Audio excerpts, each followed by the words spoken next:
A gente tem que estar preparado para grandes crises. O Brasil está prestes a viver grandes crises. E a gente precisa estar preparado para grandes crises.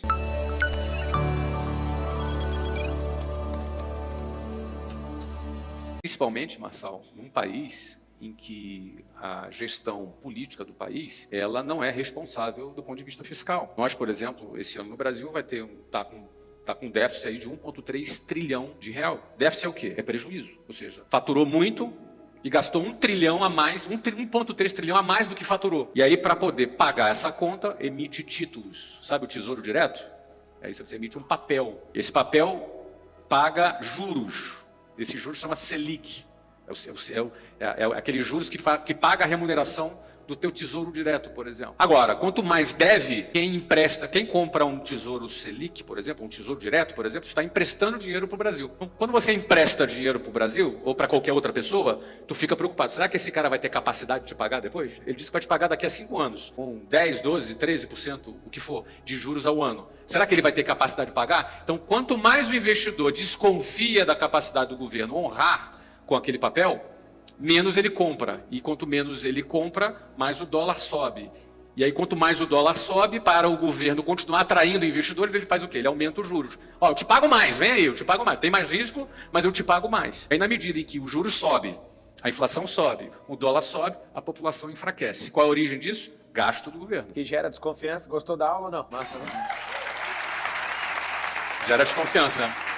Ah, cara, se eu sou um cara gastão, que gasto mais do que eu ganho, tu não vai emprestar dinheiro para mim? Vou cobrar mais juros. Vai cobrar mais juros. Pois é, porque tem mais risco. Eu vou cobrar mais juros. Só que no caso aqui, quando o país cobra mais juros, quem paga essa conta é a população. E aí você não entende, porque o segredo é a fidúcia, a confiança. Se as pessoas começam a perder confiança, tem um problema nos mais ricos. Tem uma configuração de rico, que a Receita Federal mesmo tem, chama super rico. Pessoas que têm mais de 30 milhões de dólares de patrimônio, que hoje está ultrapassando 170 milhões de reais. Tem esse grupo de pessoas nessa definição. Essas pessoas são as primeiras a desconfiar, não é o povão. Essas pessoas que têm esse patrimônio, o que elas fazem com o dinheiro, com o governo não sabendo regular a forma fiscal de um país, as entradas, os gastos governamentais, o consumo interno, a exportação e importação, que é a forma do PIB. Se essas pessoas desconfiarem desse governo como estamos desconfiados, então, não estou falando de política, estou falando de dinheiro. Essas poucas pessoas retraem os investimentos. No Brasil. No Brasil. Aí elas vão para outros países onde está pagando melhor, onde tem a situação mais... A gente não gosta de uma palavra chamada estável, mas aonde a gente vê solidez, a gente leva mais patrimônio para lá. Mais confiança. Mais confiança. Aí acontece o quê?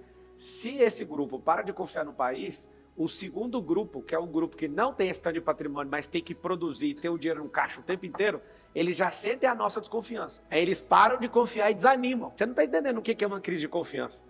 A gente pode até não ter dinheiro, mas se a gente confiar, a gente trabalha. Trabalha ou não trabalha? A gente pode até ter dinheiro, mas se a gente desconfiar, a gente não faz mais. Aí todo mundo até chegar lá na ponta. O último, ele não desconfia, o último perde o emprego. O último não faz essa conta, essa conversa aqui não é do último. Às vezes ele até trocou de canal agora. E a cabeça dele tá doendo. Não, deixa isso pra lá. Só que a gasolina acabou de subir, a carne subiu, tudo subiu. Aí, esse processo repetido de novo faz eu ligar pra esse cara, ele ligar pra outro. Você está investindo? Está fazendo loteamento? Você está fazendo não sei o quê? Essas conversas que para mim é as que mais dói no meu peito. Você não quer comprar um prédio meu aqui não pela metade do preço? Mas por quê? Porque eu quero liquidez. Quando isso vai repetindo uma vez, 2 vezes, 3 vezes, a gente faz o que aconteceu em 2013, que é travar a economia. O que o empresário pode fazer para blindar isso? Você que é um cara que já passou várias crises, você que é um dos caras que eu respeito muito e tiro conselho aí de vez em quando. O que você acha que o brasileiro, empreendedor, tinha que fazer nos dias de hoje com essa relação fiscal tão conturbada?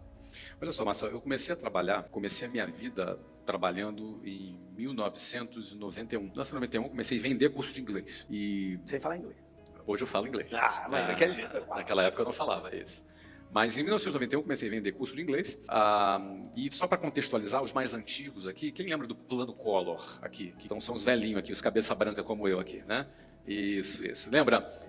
O Plano Collor foi em 1990, ele congelou a poupança do Brasil, ou seja, ele confiscou o dinheiro da poupança do brasileiro. Ele numa tentativa de baixar a inflação, ele cortou a demanda, a oferta e a demanda na raiz. Ele cortou a poupança da população. E quando você corta o dinheiro, aí as pessoas não têm mais dinheiro para comprar nada. E aí, obviamente, a inflação cai. porque você diminui a demanda. Nesse momento, na década de 90, ali em 1991, foi quando eu comecei a vender. Ou seja, eu fui treinado num ambiente de escassez.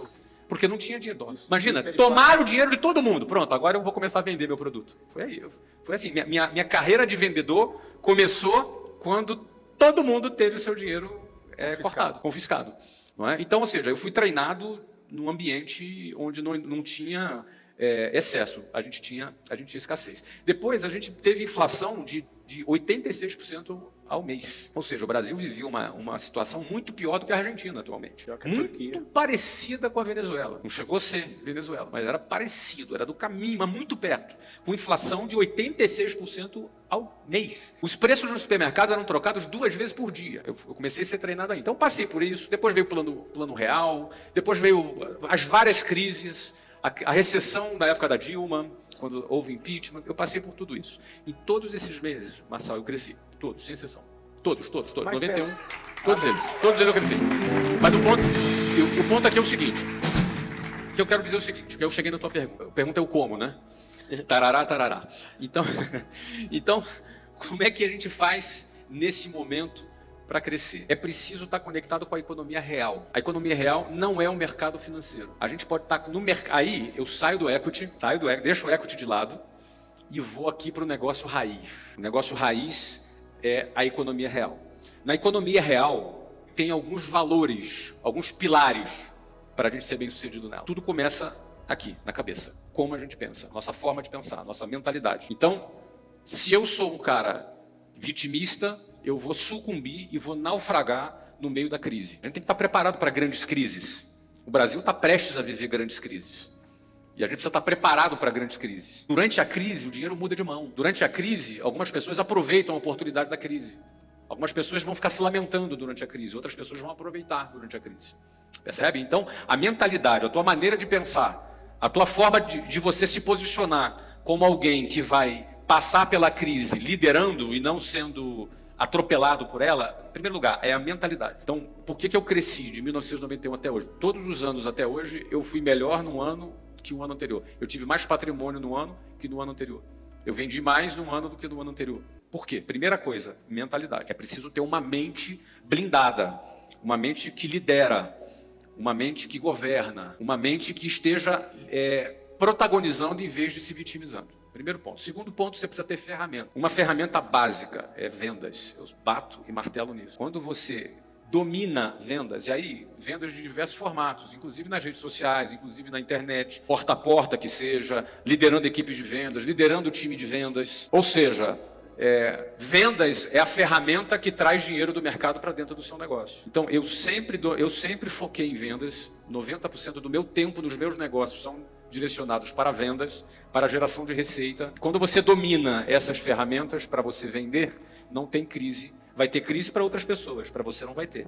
Não é que não tem crise, vai ter crise, mas você supera a crise vendendo. Terceiro pilar e último aqui para a gente fechar. Você pode ter uma mentalidade maravilhosa, você pode ser o melhor vendedor que existe, vender na internet, você influenciar, ter milhões de seguidores, ou você liderar time de venda, você pode ser muito bom, mas se o seu modelo de negócio for uma porcaria, de nada adianta. Eu quero dizer o seguinte, um cara espetacular no modelo ruim vai ter um resultado medíocre. Um cara médio no modelo bom, ele vai ter um resultado excelente. Ou seja, modelo de negócios é rei. O que eu quero dizer com isso? Existem modelos que pode ser o cara pode ser bom, pode ser estrategista. Você pode pegar aí o melhor dos melhores e botar nesse cara, mas se o modelo é ruim, acabou. Pega modelo que fiscalmente você tem que pagar 40%, 40% de imposto. O modelo já é morto, já de cara. Já começa com 40% de imposto. O negócio é bom, só que a parte fiscal destrói o modelo. Todo mundo quer produzir carro. Qual marca no Brasil que tem a marca brasileira? Nenhuma. Vai ter que pagar IPI, vai ter que pagar ICMS, já tem um modelo tributário. Então ninguém investe nesse troço. Não tem ninguém por esse caminho. O que você está vendo agora no mercado é trazendo carro de fora, com isenção de IPI. Ou seja... Que o nacional não tem. Que o nacional não tem. A Ford veio aqui no Brasil, falou, não dá para produzir carro no Brasil. Foi lá e comprou uma empresa brasileira, que era a Troller, para pegar isenção fiscal. Acabou a isenção fiscal, não sei se o motivo, eles não quiseram renovar isso, ou se acabou ali mesmo. Eu sei que na hora que acabou, eles falaram, vamos tirar o time do Brasil e parou de mexer com carro aqui no Brasil. Ou seja, o modelo de negócio determina se ele vai funcionar ou não. E tem gente que fica dando murro em ponta de faca. Fica dando murro, tentando plantar uma semente boa no asfalto.